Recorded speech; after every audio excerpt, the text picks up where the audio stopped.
Live from New Delhi, you're watching DD India Live, India's voice to the world with me, Deepika, coming up in the next 30 minutes.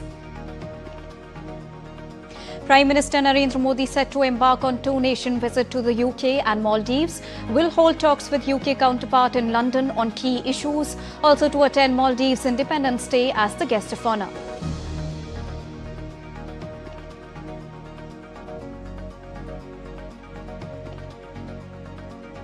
India extends medical assistance to Bangladesh to send a team of burn specialist doctors and nurses to treat the Dhaka jet crash victims.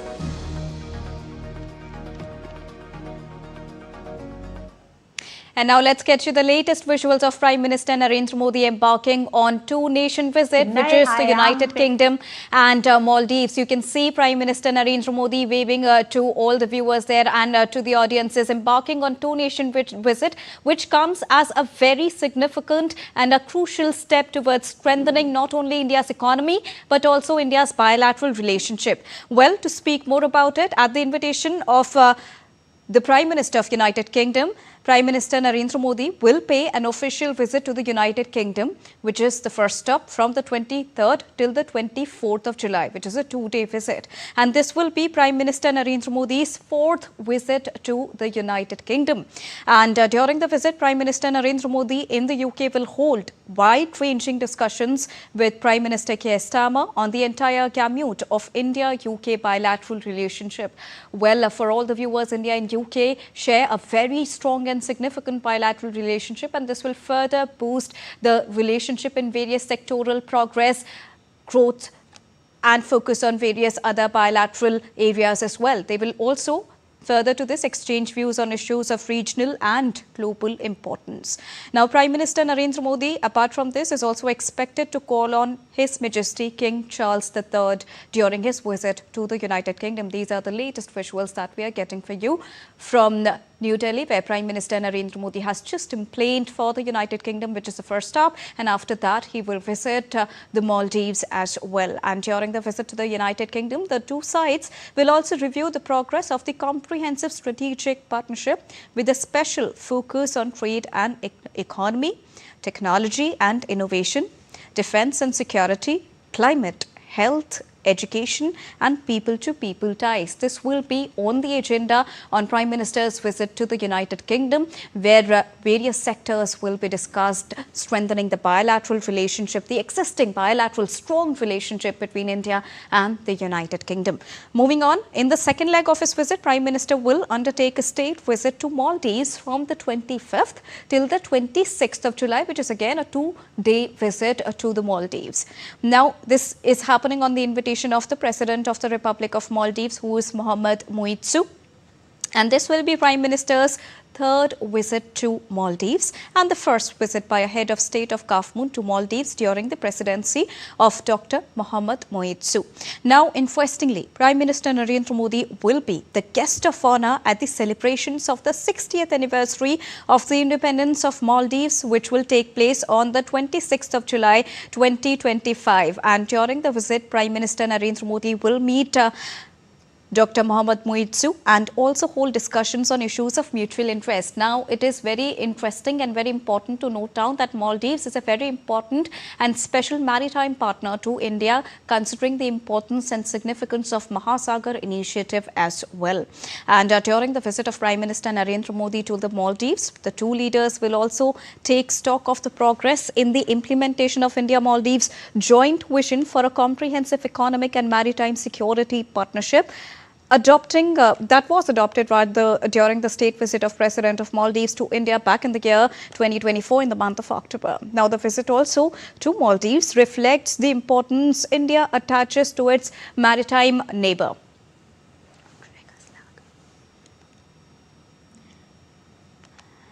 So, Maldives continues to hold a special place in India's neighbourhood first policy, and as we talked about the vision of Mahasagar as well, because Maldives is a very important and significant maritime partner, maritime neighborhood to India. And thus this visit of Prime Minister Narendra Modi becomes very important. And there you are seeing the visuals of Prime Minister Narendra Modi emplaning for two-nation visit for 4 days, the first one being the United Kingdom and the second one being the Maldives.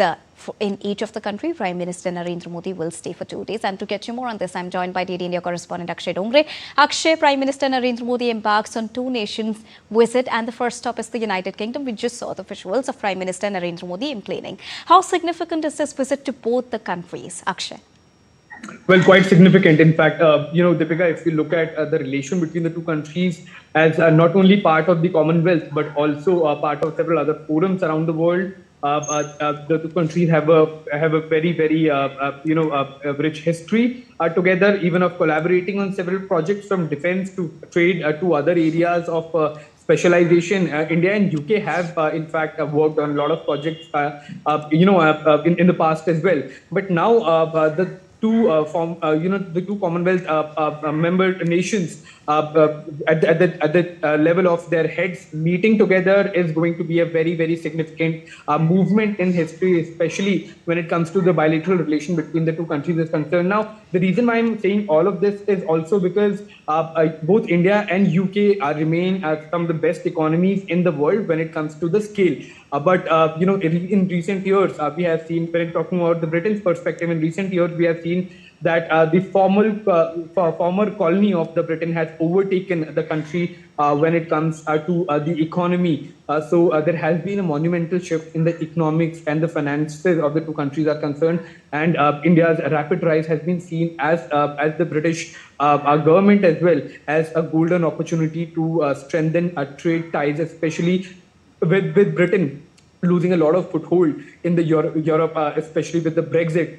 We have seen that Britain has been looking for newer partners, and especially in the light of Donald Trump also threatening tariffs, even on the friendly countries. India's place becomes even more lucrative for the businesses inside the UK. So that is going to be a very, very important part of the discussion between the two countries. The potential of the Indian market is being seen as the UK and the public as well as the golden opportunity to build something of a similar country that Britain was, several decades back.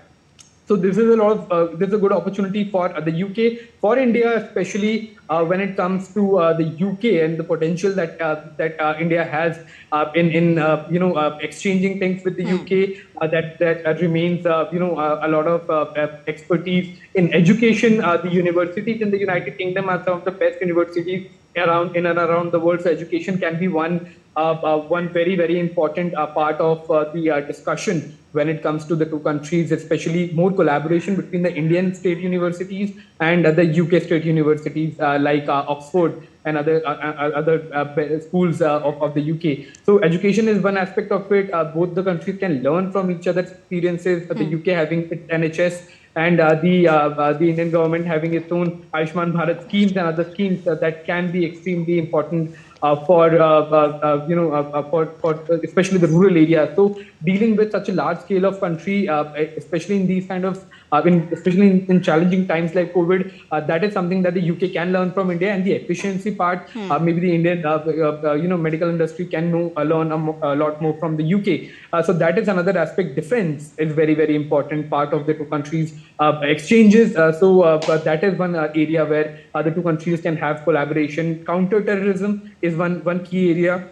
But the two major points that are being talked about the most are one that will be the so-called Khalistani terror that is being spread from countries like Canada, UK, Australia. UK is also part of it. So there as well, we have seen that the Indian High Commission in London was also a point of it also had threats from these Khalistani elements. Second would be about the fugitives, the economic offenders that have escaped from India, and many of them have taken to UK. So expediting their cases can also be another important aspect of the discussion when it takes place between the two countries. And also in the second leg of his visit, he will be visiting Maldives, and Prime Minister Modi will be the guest of honor at the celebration of 60th anniversary of independence of Maldives, which is scheduled to take place on the 26th of July. Now, how will this visit further strengthen the relationship between India's maritime neighbor, the Maldives? Akshay. Well, Deepika, Maldives is another very interesting element of this two-nation visit because, just about a year back, the country that saw the government change and a major of it was also rhetoric of India back has in just a way, with the able leadership of the Indian government, has turned around absolutely 180 degrees and has now taken an entire U-turn when it comes to India and the policies of the Indian government. The leadership of Maldives has been, the new leadership especially, has been campaigning about a lot of initiatives that India has been doing, or rather against it. Them. That it is in a way a plot to control the country, something that China does in many of the nations. But when the new government came in and it actually saw the kind of work that Indian government has been doing selflessly and out of sheer goodwill and as part of Global South and Neighborhood First policy, it was not out of greed or out of any other thing. So these misunderstandings that were there rather just a year back have now completely disappeared. And with Prime Minister Narendra Modi himself visiting Maldives, it's a big movement for the Indian diplomacy and the efficiency of it. So that has been turned around completely. Now it's a country that is talking about India, that is asking for help from India, that is talking about collaboration on certain aspects like tourism, maritime security, the special economic zones, even to the extent of exploration of oil and gas that India has been conducting, quite actively. It is also going to be one point of very keen interest from Maldives. All right, thank you so much, Akshay, for joining us and bringing us a very rounded perspective on Prime Minister Narendra Modi's two-nation visit. Well, Prime Minister Narendra Modi is headed for the United Kingdom on a two-day visit. The two nations became comprehensive strategic partners in 2021, and Prime Minister's fourth visit to the UK since 2014 is now expected to be another occasion to further enhance the already extensive bilateral relationship. Here's more. And United Kingdom ties extend through centuries, but of late have been scaling new heights. Trade neared $55 billion in 2023-24, and cooperation in the fields of energy, security, technology, climate, and other critical areas has also been rising. All aspects of the relations are expected to get a fresh fillip now with Prime Minister's latest visit. This will be Prime Minister's fourth visit to the United Kingdom since assuming office. He has visited previously in 2015 and 2018, and he was there in 2021 for the COP26 summit in Glasgow. India and the UK have also been working on an over 2,000-page long trade pact since 2022. On the 6th of May, the Prime Ministers of two nations had announced the conclusion of all negotiations, indicating that a formalization is close at hand. During his two-day UK stay, Prime Minister Modi will call on King Charles III, and he will also meet business representatives while having an informal interaction with members of the Indian diaspora. A review of the comprehensive strategic partnership is also on the cards, but in times of conflict as well as tariff and trade tensions, when the leaders of the two major democracies in the world will meet, it will also send out a clear message of openness, cooperation and stability. With camperson Sanjay Jaina, Gautam Roy, London, UK, DD India. Prime Minister Narendra Modi is on a two-day United Kingdom tour starting Wednesday, and he'll be calling on King Charles III and holding a bilateral meeting with his UK counterpart Keir Starmer on Thursday.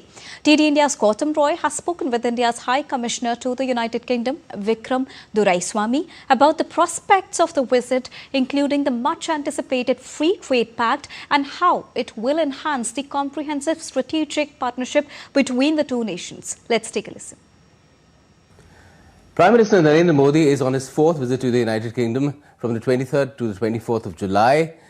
India and the UK have extensive relations. This is a comprehensive bilateral partnership. How is it going to be expanded further this time round? Let's find out from Vikram Doordarshan. He's India's High Commissioner to the UK. Thank you for joining us, High Commissioner. What can you tell us about the agenda this time round for the Prime Minister? Well, this is a short but very focused visit. The Prime Minister's agenda is really to push the relationship to the next level. The focus is on essentially taking forward the relationship on core verticals that we see as forward-looking, futuristic pillars of the relationship. So that includes the technology domain, where the UK and India have been strong partners on something called the Technology Security Initiative, which was launched last year. We are also partners on developing our trade relationship, which has been growing along at a pretty steady pace. We also look at education as a major part of the mix. As you probably know, not only do we have a large number of students here, we also have the largest number possibly of universities opening campuses in India from the UK. I think the idea that India is now open for partnerships with quality universities to meet the enormous demand for high quality education that Indians have traditionally had, I think that's an important part of the piece. I want to know, what kind of a message do you think the leaders of these two countries, two democracies, which have extensive links, not just through the present times, but going back centuries, would be sending out to the world in the kind of times that we live in, where you not only have conflicts in different parts of the world and all kinds of barriers coming up, even when it comes to the movement of people. And India and UK have very vibrant ties there, 1.8 billion strong diaspora here. I think the message that we'd like to convey, that the leadership would like to convey, is that fourth largest economy in the world and the sixth largest economy in the world are doing business together, that we see the process of making it easier to do business, making it easier to invest in each other's country, making it easier for legal and practical means of having qualified people travel to each other's countries and thereby support businesses. All of these are good things, and that's a message in and of itself. Great. Thank you for speaking to DD India, High Commissioner. Thank you so much for having me. Time to take a short break. We'll be right back.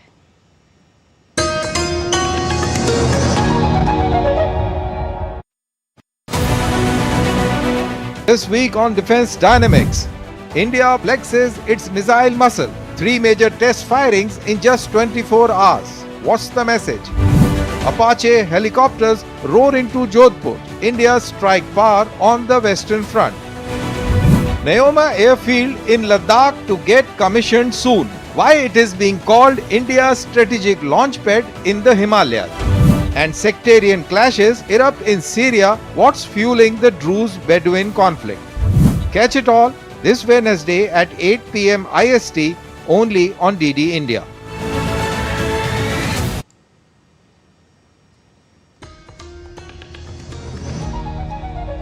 Welcome back after that short break. You're watching DD India Live. Well, Prime Minister Narendra Modi embarked on two-nation visit to the United Kingdom and Maldives a short while ago.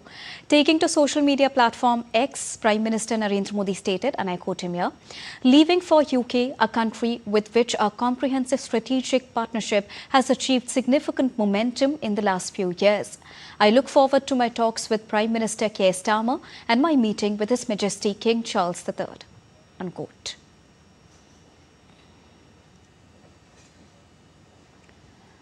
Moving on, extending India's full support to Bangladesh following the country's worst air disaster in decades, India is now sending a team of burn specialists and medical staff to Dhaka to assist victims of Monday's deadly fighter jet crash that killed at least 31 people, most of them children. The Indian team will conduct an initial assessment of the patient's condition and provide recommendations for further treatment, including potential transfer to India for specialized care. The Ministry of External Affairs also noted that the additional medical teams may be deployed based on the findings of the preliminary assessment.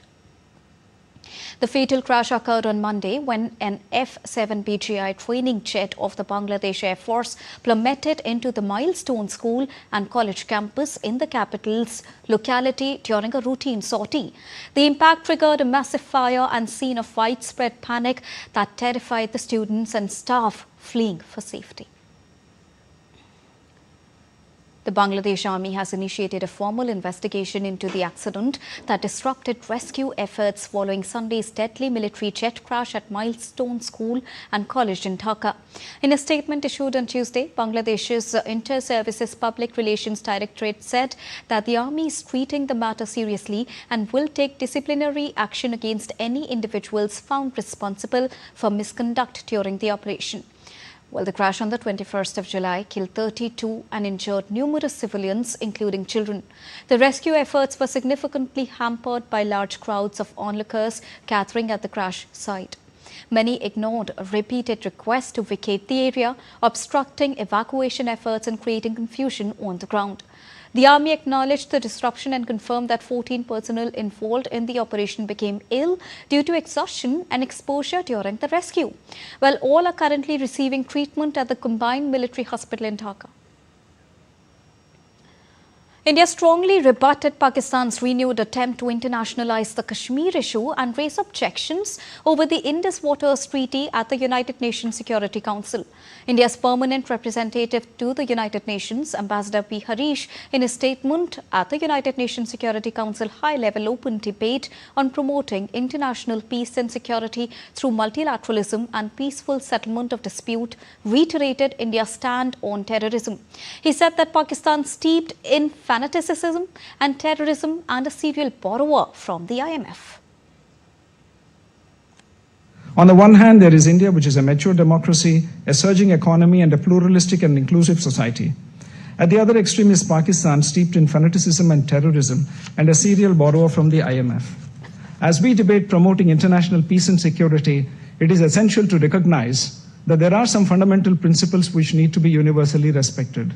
One of them is zero tolerance for terrorism. It ill behoves a member of the Council to offer homilies while indulging in practices that are unacceptable to the international community.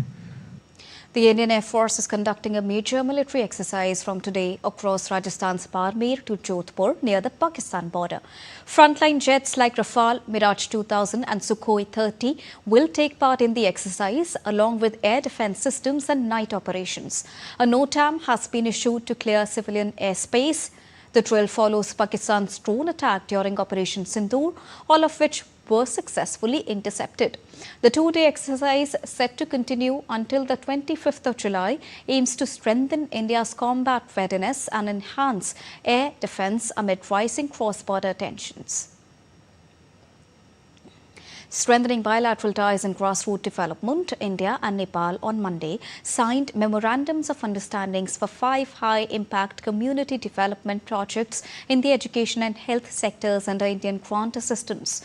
The agreements were signed by the Embassy of India in Kathmandu, Nepal's Ministry of Federal Affairs and General Administration, and respective project implementing agencies. The construction of these facilities will help provide better education and health facilities to the people in Nepal. The HICDPs are part of India's ongoing commitment to support Nepal's development journey by focusing on grassroots infrastructure and community empowerment across all 7 provinces. Moving on to sports now. With the series on the line, all eyes now shift to Old Trafford in Manchester, where England and India are all set to lock horns in the crucial 4th test. Well, it's a venue that has historically offered no favours to the visitors, India. With injuries in the squad, can India rewrite history, or will England seal another home series? Let's take a look at the next report to understand more about this. The historic Old Trafford Stadium in Manchester gears up to host the 4th test of the 5-match series between India and England. With hosts leading 2-1, this match could prove decisive and daunting for India. India has never tasted victory at Old Trafford. It's not just the venue that's challenging for India, there's a growing injury concern as well. All-rounder Nitish Reddy and pacer Arshdeep Singh have suffered injuries while training for the test. Reddy has been ruled out of the remainder of the series. Rishabh Pant, who hurt his finger during the 3rd test, may only be fit to bat and not keep the wickets. Anshul Kamboj has been called up and may debut in the 4th test, hinting at changes in the pace unit with Arshdeep Singh also sidelined. The top order sees no major shuffle. Yashasvi Jaiswal and KL Rahul are expected to open. Shubman Gill holds his spot at number 4, while the all-rounder unit of Ravindra Jadeja and Washington Sundar is expected to remain unchanged. Jasprit Bumrah leads the bowling attack. With multiple frontline pacers out, all eyes will be on Anshul Kamboj and the support cast of Mohammad Siraj. Jassi भाई तो खेलेंगे अभी तो यही पता है but जैसा combination day by day change हो रही है तो हम लोग का एक ही प्लान है कि जितना हो सके जैसा इंग्लैंड की बैटिंग अटैक है तो हम लोग का ये एक ही प्लान है कि जितना हो सके हम लोग एक गुड एरियाज में डालिए और वहां पर हिट करें क्योंकि उन लोग ज्यादा पेशेंस से खेले क्योंकि लास्ट मैच आप देखेंगे बहुत ज्यादा पेशेंस से खेले तो हम लोग को भी अच्छा लगा कि ये हाँ भाई सही ये टेस्ट क्रिकेट का मजा अब आ रहा है. England will be confident. They have dominated at home and now just stand one win away from sealing another series. England has made just one change to its playing 11, with all-rounder Liam Dawson replacing the injured Shoaib Bashir. Yeah, obviously we're in a strong position. We're happy with the way that the games have gone so far. They've been tense, they've been good to watch. And yeah, we're looking forward to this week. Like I said, India's such a good side that they can bounce back at any stage. We saw that after beating them at Headingley, they bounced back and had an excellent performance at Edgbaston. So yeah, we've got to go out there, try and do our thing, and hopefully it's better than theirs. With India trailing the series and history stacked against them at the Old Trafford, the fourth test isn't just about squaring the series, it's about defying the odds. Can India finally conquer Manchester, or will England continue their dominance at home? Sports Desk, DD India.